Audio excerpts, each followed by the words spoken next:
And most successful companies share one thing: they develop their people. The Success Launch Point makes it simple with on-demand courses, live coaching, and a thriving professional community. Your team will gain confidence, sharpen skills, and deliver more value, while staying loyal to the company that invests in them. To take your workforce to the next level, check out modernobserver.com/launchpoint.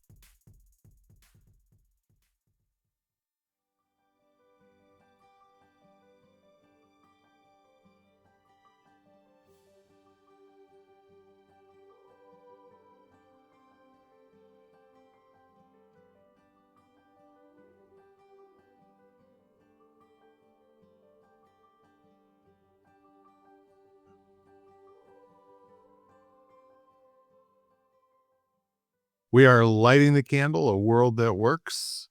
Hi, everyone. I'm Bill Correll, and I'm here with my partner in world empowerment, Jan Jeremias. How are you doing today, Jan? Oh, I'm okay, Bill. Thanks. Quite a weekend. It went by very quickly, but it was very hectic also. Mm-hmm.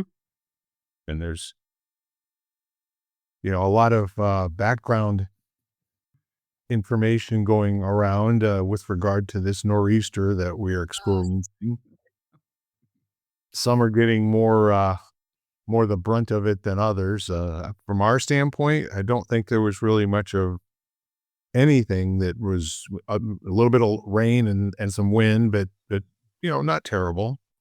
But I know some other folks have their internet out or power out, and I'm just feeling blessed about that. Here we are doing our thing. Mm-hmm. Yes, absolutely. I mean, also, I never know what to pay attention to because they tend to catastrophize everything. Yeah. And part of me is like, do I just not ignore this, or do I just... So yesterday I went in, and last night, yesterday afternoon, and I kind of took out all my stuff that's on my front little porch, like pillows, which tend to blow, and everything, and figured that it didn't really take much time for me to move that all inside just to be safe. But part of me was like, do I really need to do this? Yeah. I mean, there's always that thought in the background. Um, my wife spent a week and a half staining our deck. It was her project that she took on while I was doing pretty much everything but staining the deck. I was just encouraging her and complimenting her on how nice it looked and everything. But she goes, out there twice a day to blow the leaves off because she doesn't want them staining her hard work. And it just strikes me as like one of those things that's in the long run, it's kind of futile because the minute that she doesn't do it for one day, it's over. The staining happens. It's how it works. I can relate to that. I was talking to this guy actually who I was supposed to pet sit for, but I'm still going to be doing drop-ins, and they have 2 cats. And he told me that they eat on the counter or on the table. And I said, I remember my first cat would get up on the counters all the time. It drove me nuts. I hated it. It just seemed so unsanitary to me. But then, he was black, and he had black paw pads, and I had white countertops. So I would come home at the end of the workday and see all these black paw prints on the counters. And finally I just gave up because I realized I was wasting my breath basically. Because I would chase him off, and he would the minute I went to work or left the house or left the room, he would jump back up. And I was like, it's just not worth the effort. I'll just let him go, and wipe off the counters all the time, which is what I did. Well, if you think about it, there's behavior modification tricks that you can pull.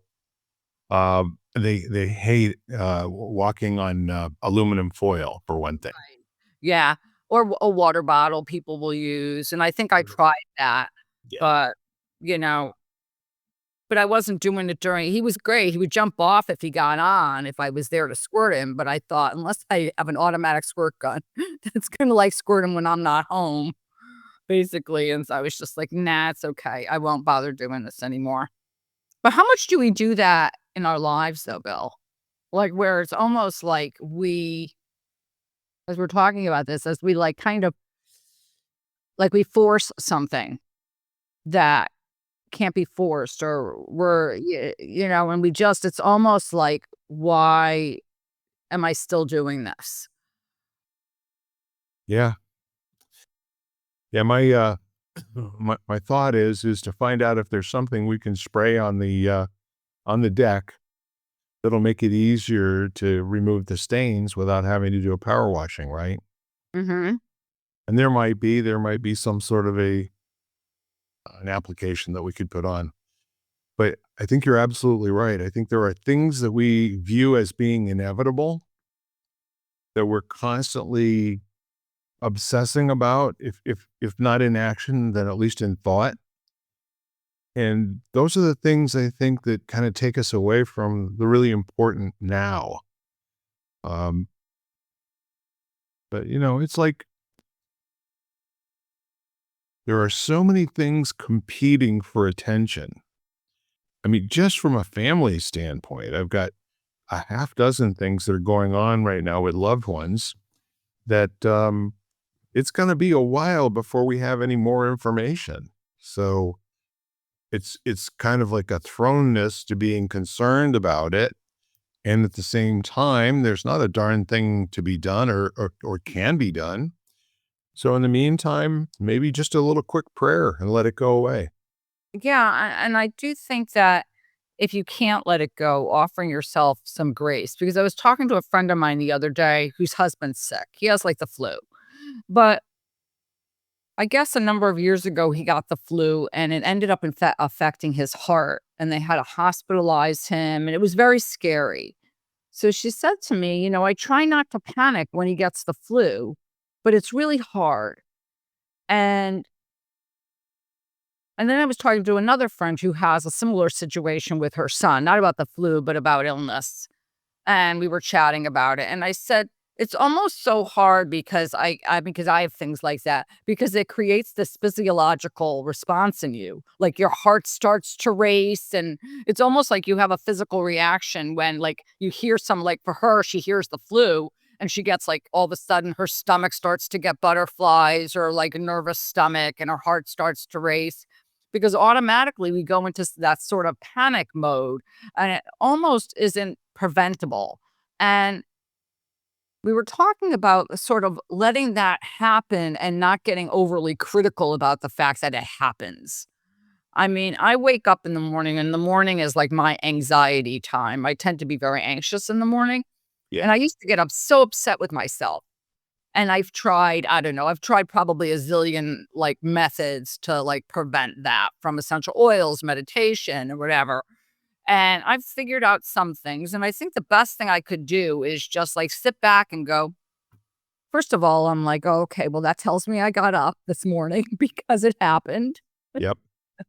And to just say, okay, well, that's part of my wiring.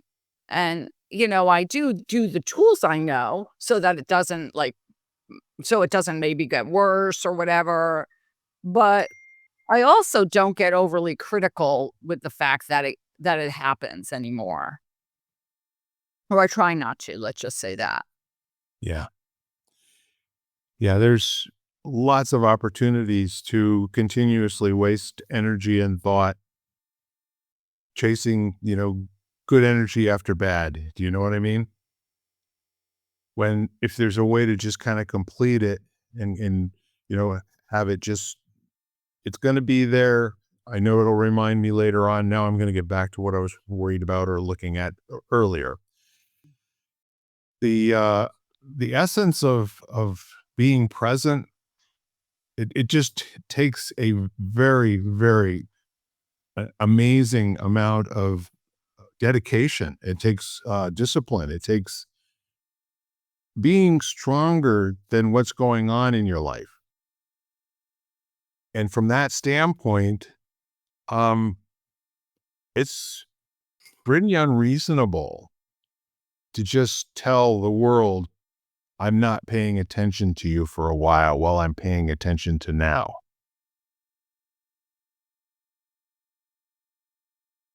If you think Mhm. about it,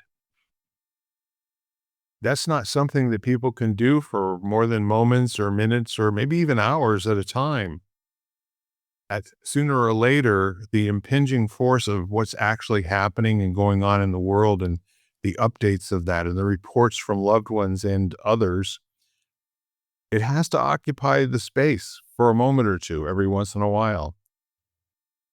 But it just seems to me like there's this sorting opportunity where you can like rifle through your thoughts and then choose the one that you're going to give your attention right now in some cases.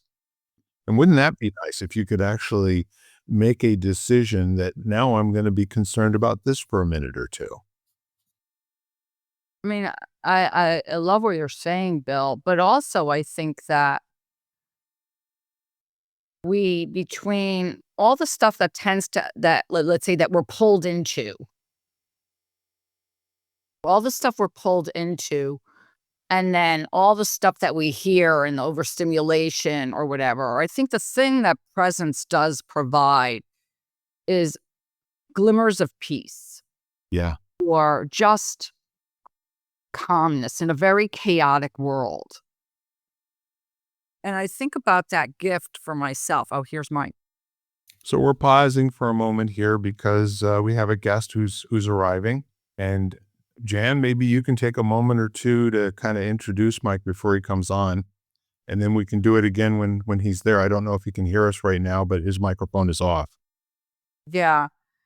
Sure. So I know Mike for, I don't know, a good few years, and Mike is a really amazing, amazing guy. Was in the armed forces and has really worked hard to, I think, reflect and to improve, to work in that self-development and self-help kind of world.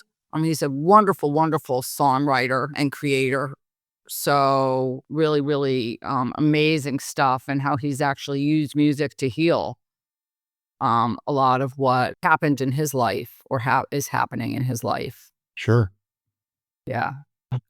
Yeah, so I'm here. I'm still trying to figure out how to get my darn video to work here. Okay, all right, good to go. Great thing about being in technology, right? Yeah, you still get frustrated by it, so it's all good. Okay, Hello, Mike. it's very nice to meet you, Bill. How are you doing, sir? You too, Mike. The good news is that for the foreseeable future, this is likely going to be on audio only platforms. So Okay. now that we can see who you are and maybe you can tell us a little bit about yourself. Mike, what's your full name?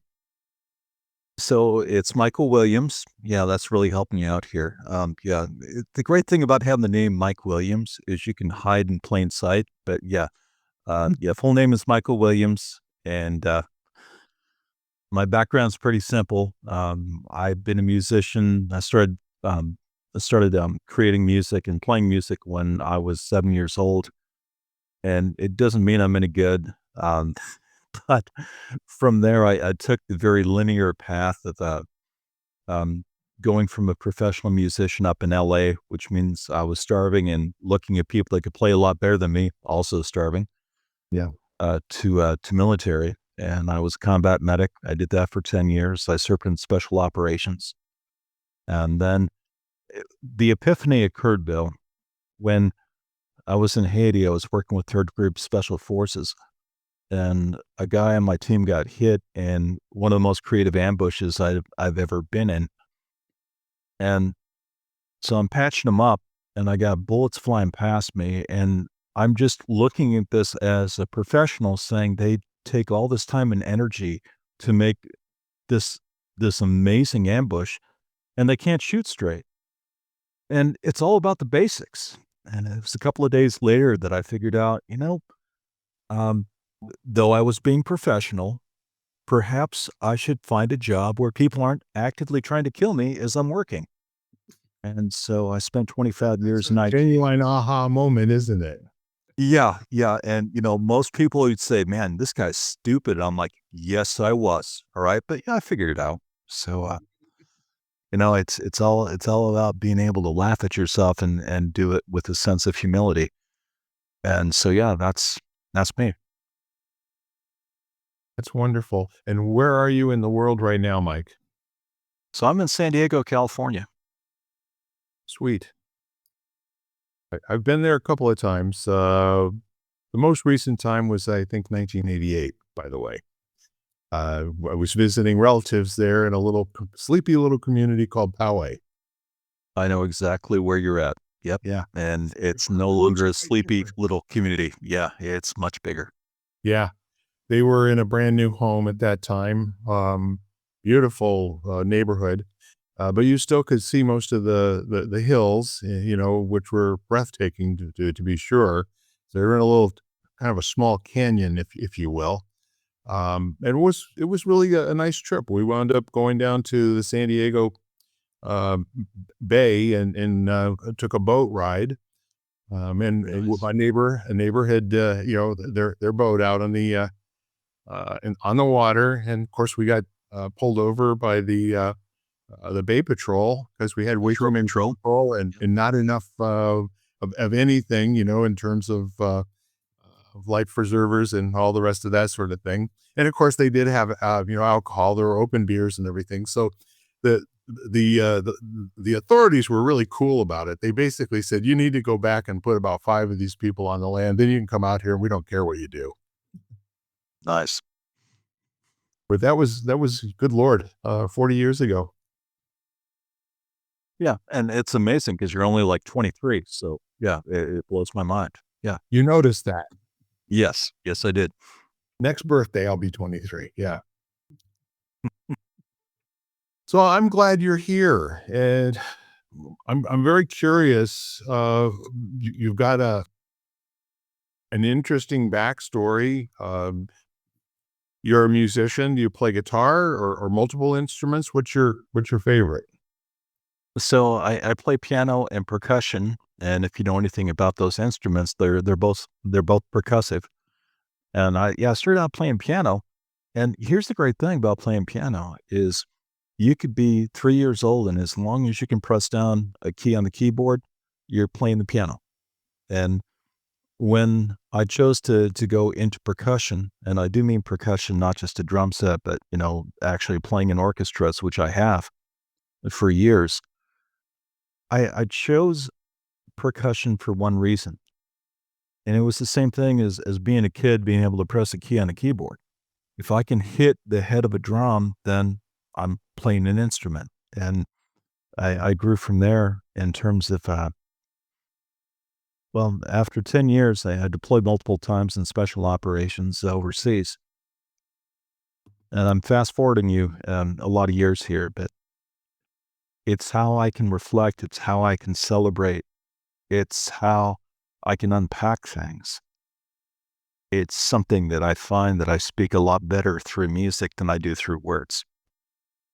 Different language, but very effective communication style, isn't it? Yeah. Yeah, it is. Definitely sentences and words and, thought, you know, when you think about all of the different ways that people play the drums or any of the percussive instruments, from tubular bells on Nice. me, it's one of those kinds of things where, like chess, it takes you a minute or two to get how it works, but the rest of your life to really be any good at it, right? Yeah. And it's something I learned the most when I played in symphony orchestra from these two twins that played double bass, so stand-up bass. Yeah. And so they were right next to me. I was playing a symphony, so I was playing timpanis. And they gave me one sentence. They said, it's not a matter of what you put into the instrument. It's a matter of what you draw out of it. And it changed the way I played for the rest of my life. Mm. Yeah, it's got very little to do with hitting the right notes, does it? Correct. Yeah. So that's remarkable. I have to just love that that sentence, that phrase, Mike, because I think you've now changed how I will listen to music. Well, this is where, Jan, I'm so grateful that you are not a classically trained musician because As soon as I start listening to something, I immediately mechanically start breaking it down, where you can listen to music as music. That's pure. I think when we do anything, that's maybe we make like, I don't want to say that we do as a job or we do as a really, as a part of who we are. That's how we do. I mean, I can't take a yoga class without thinking to myself, "Oh my gosh, I really like that sequence," or that the teacher needs to give better alignment instructions or whatever. Like, I mean, I think it's so automatic. I mean, it's very hard to shut off. I mean, I can, but in part of me is always kind of like looking at that. So it's very hard, to separate yourself sometimes into those kind of compartments where you're just like, "Okay, well, I'm gonna," which is, but I still enjoy it. I mean, I think that's the other thing. If it takes the joy out of it, then you've kind of then it's been, like, destroyed in some way if you don't Like, find it joyful anymore. what you bring up and what you touch on, it's the fact that, and Jan, I know your background being that from a scientific standpoint, your kung fu is much stronger than my karate. That you have so much skill there, and this is where you're walking that tightrope between the mechanics or the scientific nature behind what we do and the feeling, which is the other part. And that's where, I'll relate it to, okay, so growing up in Southern California, my playground was the Pacific Ocean, and I lived just about a mile and a half away from the Pacific Ocean. So my mom being smart, yeah, I got 2 brothers and 3 sisters. So it's the Brady Bunch family without Alice, okay? And so my playground was the Pacific Ocean. And so, when you're a kid, you start out and you're body surfing, or then when you get a little bit older, you get a boogie board, and then when you get a little bit older, you get a surfboard. But the thing that I give to creativity and being able to create art is a lot like catching a wave, where a wave is just it's a sine waveform. Okay. So it's going like this. And it's important where you want to match that sine waveform. You don't want to go too fast or too slow or you're going to miss it. And that's where the creativity comes from. And that's, through yoga and from other disciplines that I'm very respectful. I'm very respectful of that because I know as I create music, if I try to force it, I'll miss the most important part. If that makes any sense. Yeah. Hmm. Yeah. If you're playing notes, you're not delivering feelings. And the feelings is where the magic is. And if you stop and think of anybody that's really good at communicating musically, doesn't really matter what they're playing. Anyone can listen to it and get a lot out of it. And people who are, it's, there's Moody Blues stuff. There's Rachmaninoff. There's Tchaikovsky. There's Chuck Berry, My Ding-a-ling. It's like, it really kind of doesn't matter if there's really a universal message that's present or a joke. The expression of it is really pretty delightful. And I would imagine if you played with an orchestra, were they philharmonic or symphony or both? Yeah, I played with San Diego Symphony, but that was the best audition I ever had. It's so scary to stand in front of a conductor and it's just you playing. And after I was done with my audition, what I understood is that I read the notes correctly. And I also knew, listening to the other guys that were auditioning, that they were better. Oh, they were much better. But I was reading accurately. And after I was done with the audition, I looked at the conductor and I said, I'm sure you're going to hear people that are more qualified, but I'll be the cheapest person you will ever hire in San Diego Symphony. And I got hired. They were going through a budget crisis. This is like in the 80s. And so I got to play with monsters. Oh my gosh. Yeah. What I learned from just playing with them the orchestra, I was so grateful for. It's amazing. Yeah, it's over the years, I'm listening to what you're saying, and I'm thinking about the organizations that all of us get invited to participate in. And in some cases, the most appealing thing that you had to offer at that point was, I can get the right notes and I'm going to be cheap. Now that tells me a little bit about I'm cost wrong self worth, and I mean, really, what could go wrong, right? Yeah. I figure the worst they could do is say, audition, some other time. But, yeah, it was a heck of an experience. Do you really have any question as to whether or not it was your talent or your price that got you the job? Oh, it was definitely my price. It was definitely my price because it comes down to, I mean, Jan will vouch for me on this, where she can see somebody that is doing yoga and she can see the level that they are at, even though you're making the same moves. Okay. Because it's not the action, Bill, it's the thought behind the action. And that's where I knew I was looking at every single note as I need to make this as precise as possible. And when I listened to the other people auditioning before and after me, it's like, well, they're doing the same thing I am, but they're making it sing. That's the difference. Well, the other part of it too, Mike, is sometimes it's not important for you to make it sing. Sometimes it's more important for you to play your part of the play and be quietly going about your business while everybody else is doing their part of the play, and then it syncs. Everybody's in synchrony, and you're actually creating music that's greater than what you could do alone. And you found that too, being a medic, I'm sure, that every moment that you're involved with that kind of work means there's the next thing that happens is not an experience you've ever had before. And you got to be ready for whatever comes, even though the emotions or the procedure might take over. Um, Being shot at by people, I haven't experienced that. Um, so my hat's off to you that you could keep your head calm. I have had people try to take my head off, either playing football or actually in a bar fight or something like that way back in the day. I never started it. Okay.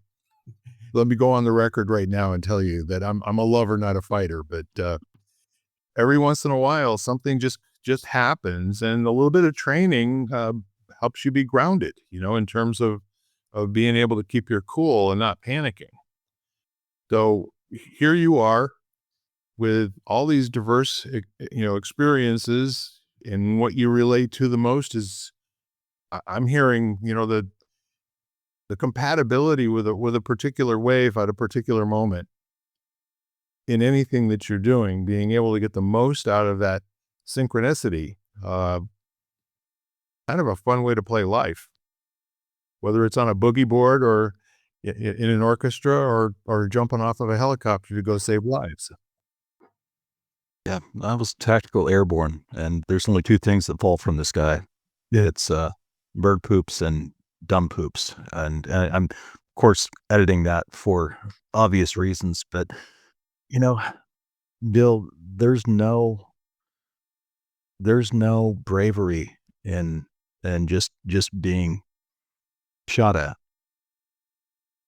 I can tell you from many deployments that if you're sleeping more than 45 minutes at a time in a day, Yeah. and you might have that chance to do that once or twice a day, you're not sleeping more than 2 hours, you know, um, in any 24-hour period. And you become so tired, you become so burned out that it's all about, hey, you got a job to do. You're going to get your job done. And so when I reflect on people saying, "Wow, you're really brave," I'm like, "No, you've not been that burned out." Okay.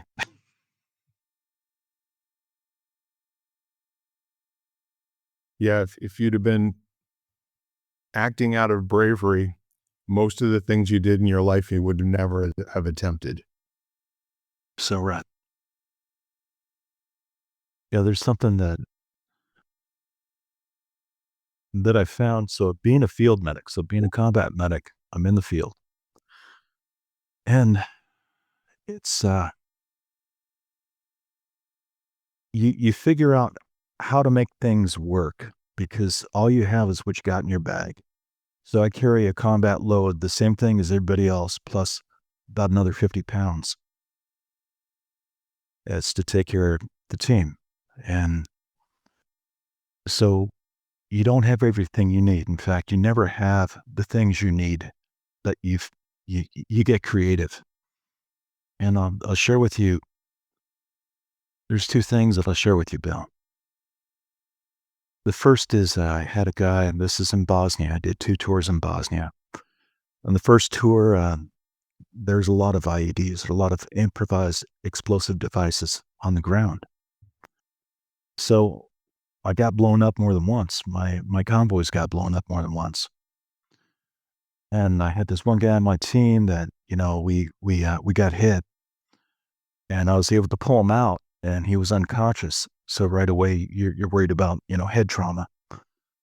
And I was checking his eyes, so yeah, you shine a little flashlight in their eyes, right? Not a big deal. You're looking for equal and consistent response between eyes, making sure the blood's flowing properly in the brain. He was good and called for a dust off, a medevac. And turns out he had a hairline fracture in his skull that hadn't presented. And when you take a person that has a skull fracture and you increase the altitude, Yeah. it creates greater pressure on the brain. Yep. He almost died. And I still hold that shame, but I'll tell you, he gave me a gift. You see, after that, I was thinking, how can I assess cranial trauma in the field without a CT scan? And we were on a patrol, and we drove past and in Bosnia, pretty much every town you drive through is just blown to heck. But there was this little music store, and something occurred to me. Pulled my whole convoy over, all 2 Humvees full, all right? So it's only a 2-vehicle convoy. And I went into that music store, and I got an A440 tuning fork, right? And knowing that this was going to be a situation that would most likely happen again, and it did. My whole thought was, if I hit that tuning fork and I put it right here on their skull, that vibration is going to determine if they got a hairline fracture or not, based on a pain response or the stifling of the pain response. And that's what I used for the rest of that tour of duty. It worked great. Mm-hmm. And that was your musical background, and it's a percussive instrument, and it actually has medical properties. Who'd have thunk it? Yeah. Yeah. And it's, people look at it like, well, that was brilliant. It's like, no, that's all I had. All right. Yeah. That could fit in your pack. You were not getting a CAT scan anywhere locally, this for sure. Yeah. So you did 2 tour of duties, and how long were the tours? The first tour of duty was 11 months. The second tour of duty was about 5 months. Right. And I was in Haiti. That's where, I had the epiphany that it's like, maybe I should look at a job career that, people aren't shooting at me. That might be a better job choice. And Yeah. that's what led my transition to IT. So let me just check in with you. Modern medics, do you still wear a helmet with a red cross on it, or are you not identified as a medical personnel? It's really based on your theater of operation. Okay. Yeah, but it's not identifiable by whoever's shooting at you. No. And, the reality is, and I mean, this goes back to, the Korean War, where if you're wearing a red cross, you're the first one that's going to get killed. Right. So you want to be really careful about how you use that. And in Bosnia, I worked on teams. They were specialized 3-man teams. And according to Soviet doctrine, if they identify one person on my team, they take out a grid square. Now it's a 1,000 by 1,000 meter area. You're not running past it. And in Bosnia, they followed Soviet doctrine. Now, I was definitely under fire more than once within those deployments, but luckily they never used that doctrine on us. Obviously, I wouldn't be talking with you. But you get to that point where you're not scared of dying. It's the best way I can put it. That's just, you're doing your job, and if that happens, well, then you did something wrong.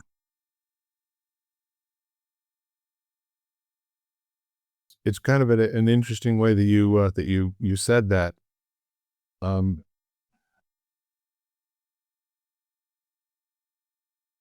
I'm kind of processing that not as like a decision that your job's more important than staying alive, but maybe you just decided that you're not going to put your attention there. That your concern is going to be doing the very best that you can to stay alive and to continue being useful to those people around you and get your job done. Or spot on, Bill. And it's funny because you're getting towards the end of your tour of duty. Yeah. I'm telling you about my buddy Steve Thompson. This was Haiti. And Haitians are so beautifully gifted when it comes to language and art. Oh my goodness. It's just, they are blessed with this. And so my buddy Steve, it's funny, the Haitians, they would always ask you, what is your name? And you would say your name is Correll. Okay? And like, no, what is your name? And you'd have to say your whole name. Well, his name was Steve Thompson. The one thing Haitians can't do, they can't pronounce V's very well. Okay? So his name became Stiffy Chompson. And Stiffy, I'll tell you what, he was a guy that just had this beautiful sense of humor, and I was just so blessed to be able to work with him in Haiti. And they are so good at art, we would be on patrol every day. And there was this one artist on this one corner, and he did carved masks. And so we stopped, towards the end of our tour of duty. Right. And he asked, hey, I want to buy one of your masks, but he knew that this artist had a friend who was a mumbo, a witch doctor. Okay. And that is a real religion in Haiti. And he said, if I pay you some extra money, can he carve protective symbols on this mask and I can hang it in my house? My house will be protected. And so we came back a week later and picked up the mask, and the mumbo was so impressed by him respecting their beliefs that he gave him a little small bottle. In MREs, MREs, I'll give you two acronyms for MREs. All right, it's not meals ready to eat; it's meals rejected by Ethiopians, or meals rejected by everyone. But we had these small little bottles of Tabasco. And what this mumbo had done is he'd taken that small little bottle of Tabasco and taken off the label and cleaned it out. And he put a little bit of mercury in there. And then he sealed it and then tied it with a red ribbon. And he made it very clear, so wherever you go in Haiti, you have this with you and you're going to be protected. Now we're getting towards our end of tour of duty. Okay. So you get more superstitious the closer you get towards the end. Yes. Okay? Everything's a good luck charm. And about a week later, we were in a riot. He was out in the middle of that riot, rocks and bottles going everywhere. He was in a soft cap. He wasn't in Kevlar or flak vest, none of that, right? And though rocks and bottles were coming all around him, he never got hit once.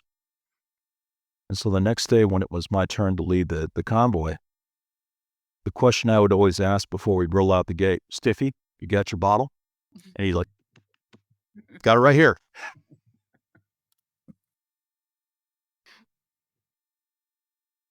So just from a like place and time standpoint, how long ago was this, Mike? So I was in Haiti in 95. Yep. So I served from 90 to 2000 is when I served. I like to call it 9+1 because nobody serves 10 years. I got extended to go back to Bosnia.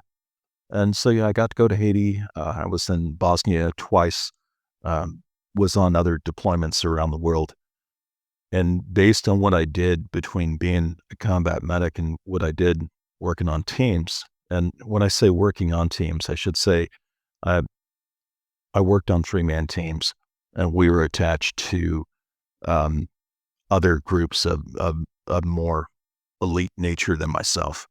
Okay. All get to work special forces or just regular army? So I worked with special forces. Just understand that special operations is this huge umbrella. Okay. So I was under special operations, but yeah, I did have the honor of working with special forces more than once. And I never earned the right to wear a Green Beret. And so I make that very clear because the one thing I will not stand for is stolen honor. Okay. I know what I did. That's important, isn't it? Yeah.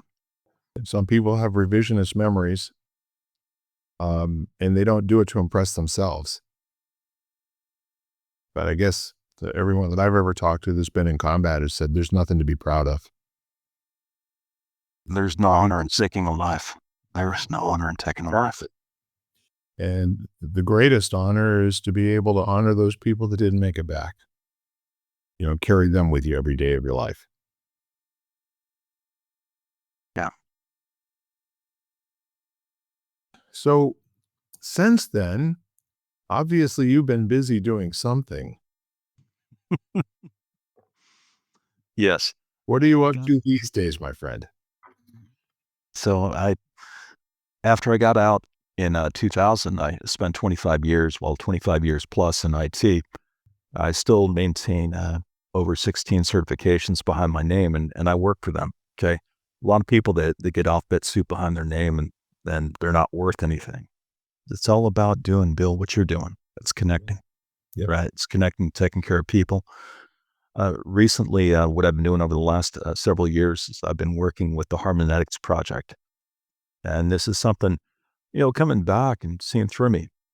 Yeah, I wake up in the middle of the night, I do a perimeter check, make sure everything's secured. And it's not like I think that the Iraqi army is going to come through the front door or anything. It's a peace of mind for me. And it's finding a way to recalibrate. So I'll give the example. I'm sorry, my girls, my rescue Belgian Mel is saying I need to pay attention to her. But bottom line is this, it's coming back and trying to be normal again. All right. And I still find myself where I laugh and I'm like, yeah, I'm still trying to be normal. The Harmonetics Project, which is something I've been part of now for the last 3+ years, is really, it's a blend between ancient medicine, modern neuroscience, and martial arts. It's easy. I mean, you breathe and you move is what it comes down to. It's something that I've taken on, and it's something that I'm working directly with a Dr. Jeffrey Zimmerman. He's an Oriental medical doctor, and it's free for veterans and first responders and their families. Yep. And the bottom line to it is, I don't heal anybody, but we help people heal themselves. It's all good. Got a pretty tail. Yeah, yeah. And it's some people that are much smarter than myself and much more disciplined. They actually looked to get a Belgian Malinois. She was abandoned at 3 months. Somebody dumped it. And a good friend of ours said, hey, do you want a Belgian Malinois puppy? She needs a home, and well, we're not going to turn down a stray. So yeah, she's ours now. Good. It's something where I know we're coming up towards the top of the hour. Bill, you need to give me some understanding here. I found myself, I look to ground in faith. And what I mean by faith is I'm not going to, hit anybody over the head with, my beliefs. Right. But I understand that there is a gentle healing grace to faith. And that's something I'd love to be able to share with you if that's okay. Absolutely. I'm always open. Okay, so what I'm looking to do here then is I am looking to attempt to share my screen here. And hopefully by doing so, I'll be able to share my audio as well. Okay. This is something that I wrote recently that I really look to be able to, if, there's one song that I can share with others and it's going to help them heal. This is the song. So if it doesn't play, there's the big punchline. Okay. I'm going to start this. Give me a thumbs up if you can hear.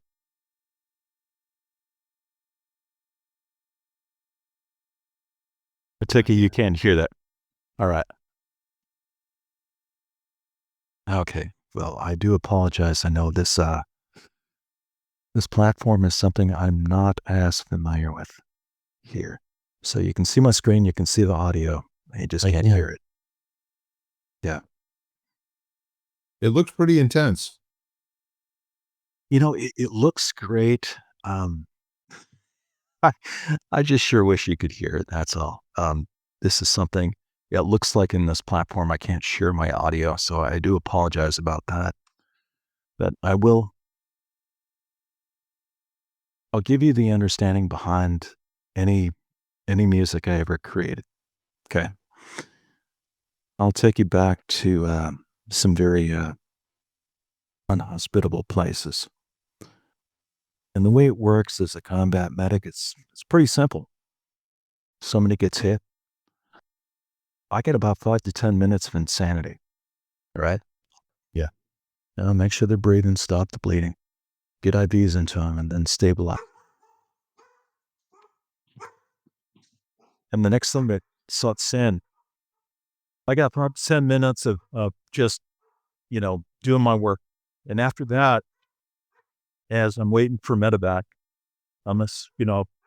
I can transport directly, we're staring at each other. Okay. And we both got the same look on our faces. It's like, well, now what? And the scariest thing that would happen is I would see guys that were drifting into shock. Their eyes would start glassing over and they'd become fixed.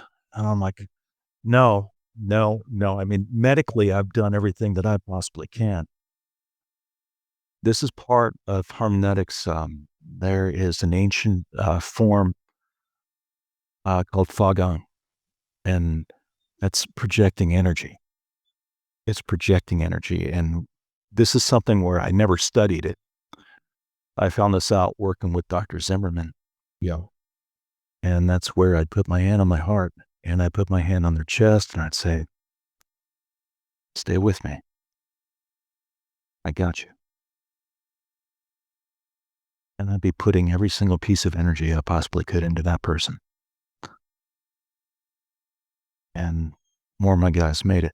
And I take no credit on that. It's just what you learn when you don't have anything else to fight with.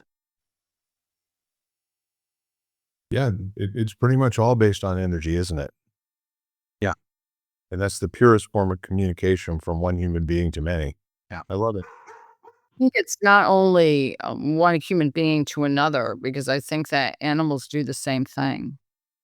There is this, I've been listening to a lot of stuff about Jane Goodall and her work and the different gestures and stuff which primates do, which, they kiss, they support, they hug. They do all these gestures of support and community and connection. with each other. And then, some of them actually interacted with her. But this whole idea of we're not the only species that actually has this ability to kind of to go out and support part of their, whether that be animals that won't leave an animal that's injured until it passes away, or it has the ability to go with them because they're not going to leave some injured animal alone and dying too. So it's kind of beautiful. And I think it's something that we all inherently have. Um, I think human beings choose to ignore it. Unlike, I mean, I don't think animals ignore it. I think in animals, it's very, it's almost too pronounced and too primal to be able to ignore. I think we're the only species that chooses or thinks beyond its capacity. Like, it was a beautiful podcast that she did, and she said the problem with people is they've disconnected their brains from their heart. Yeah, I think, Jan, that's beautifully said. And I believe we become desensitized. And I believe in extreme circumstances, we find our way back there. Or through conscious discipline, like what you're saying. It's kind of a lost art until people start doing anything that has an Eastern philosophy. The whole notion of being, we are all one, and it's not a universe that we're part of. The universe is in each one of us, that sense and that feeling. There is no universe without us. And that comes along with maybe some responsibility. And it's maybe a little bit more than most people can wrap their head around. But when you stop and you think about it, you get an opportunity to intentionally focus your energy. We have that capacity. And when people finally figure that out, it's useful and it's useless at the same time. But the communication of somebody knowing that you're not just pulling for them, but you're actually sharing what makes you you in that moment, gives them a reason to kind of meet you with energy. And even people who are not capable of communicating still report afterwards that they could hear every word, or that there was some kind of a change that they felt in their body as a result of what you're talking about. And so if that's available to you in every conversation with every person or every being that you come into contact with, it's really communicating and relating to the world on a whole different plane. And I hear, in your gentle speech, that where you are operating from in the world right now is, you've basically gone through the eye of the needle many times and probably had to reformulate who you thought you were and who you intended to be on this planet. So from that standpoint, I mean, I hear you. I definitely hear, your transformation and the changes that have come over you have been both causal by, your circumstances, but also being willing to be a learning being, and being a being in development. Like, not really sure how it's all going to turn out, but what happens right now does matter, doesn't it? It does. And there's one word, like, I carry a coin with me, right? And for me, it's for good luck, but really it's just a focus, right? It's just a piece of metal, but for me, it's a focus. And if there's one word I would share with others to carry with them, it's grace. Yeah. It's wonderful.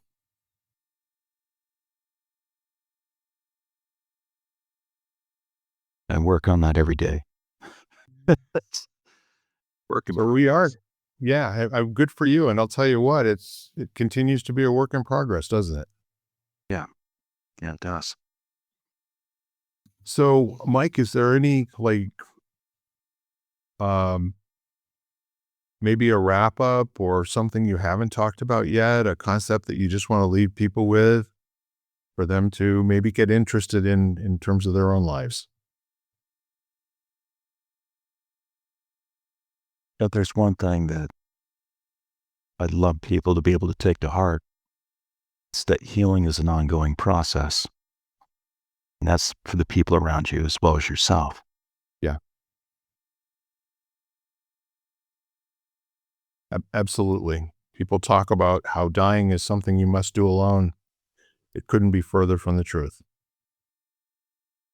It's as much a community process as everything else. And all you have to do is lose a really, really close friend, whether it's four-legged or two-legged, especially if it takes a while for it to occur. You start to really understand it really is a shared community process, and the grief that comes afterwards is a real opportunity to kind of, I think the word I'm looking for, to be graceful and to accept, and at the same time grow and continue to honor the fact that you're still here. You say honor, and the word I keep coming back to is celebrate. Yeah.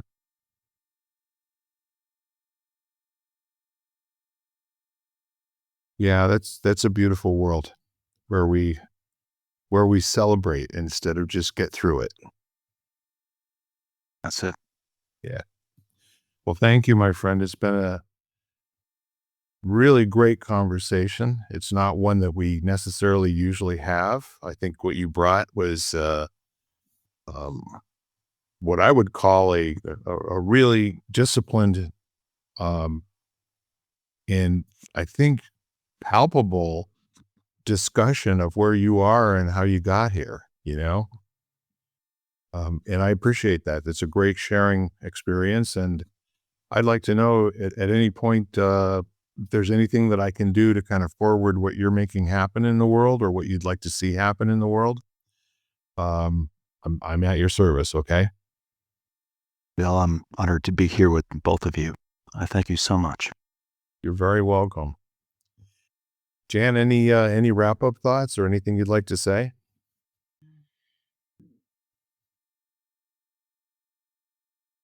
Well, I'm reminded because I guess because you guys were talking about grace and, um, every sort of, I want to say every modality or everything has an element of, has a series of steps or has a, you know, where you kind of say, okay, I'm going to begin. So that it has a beginning. Yeah. And in the style of yoga that I practice, the first principle is open to grace, is the first principle. And whatever that means for people, I mean, there's no like, oh, okay, this is what grace is. And, maybe that's different every day. So maybe you open to your own grace, the fact, or offer yourself grace, um, which we were talking about earlier, Bill. And then, or maybe it's opening up to a higher power, something that's, greater than yourself. But I think there's something great, no matter how you interpret that word. Like if you could begin your day like that, it's like, oh, okay, I'm going to open to whatever, possibility, grace. Some people think of it as God. Other people, in yoga, we don't tend to use denominations. We don't use the word God that much, but whatever you believe is just acknowledgement. Jan, you said these words that really hold close, much greater than myself. There's so much power in that. Mm-hmm.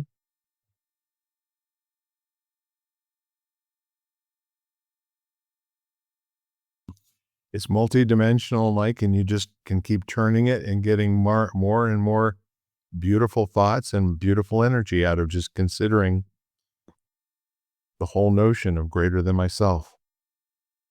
Yeah. Well, I'm glad you kind of saw Gemma here in the background. She's so camera shy, but she's running around. So great to spend this time with both of you. Thank you. Yeah, you as well, my friend. Sure. So, Jan, would you like to make our invitation to Mike and our listeners? Sure. So each week we end with a request, and it's a simple request. And that request is that if you take a moment during your day, at some point each day, to reach out to one person and let them know how important they are, that they're here and that they are in your life, and that you appreciate them, obviously. Absolutely. And you're always going to be the last phone call. That's a very important thing, to let people know that you're signing up to be their last phone call, which might be the first phone call of the rest of their life. Well, God bless you both. I will say it again. It's been wonderful with our guest, Mike Williams. Much more than I bargained for when I got on this call a little over an hour ago. It was really, really a very nice trip. Thank you for that, my friend. Jan, I appreciate you in ways you can never understand, okay? Thank you. What you bring into my life and the people that you introduce me to is a blessing that just keeps on giving, and I absolutely appreciate it. So, ladies and gentlemen, for Jan Jeremias and Mike Williams, I'm Bill Correll, and this is Lighting the Candle, a World That Works. So go out and have a great life and come back and tell me all about it, please. Bye for now, y'all. Take care.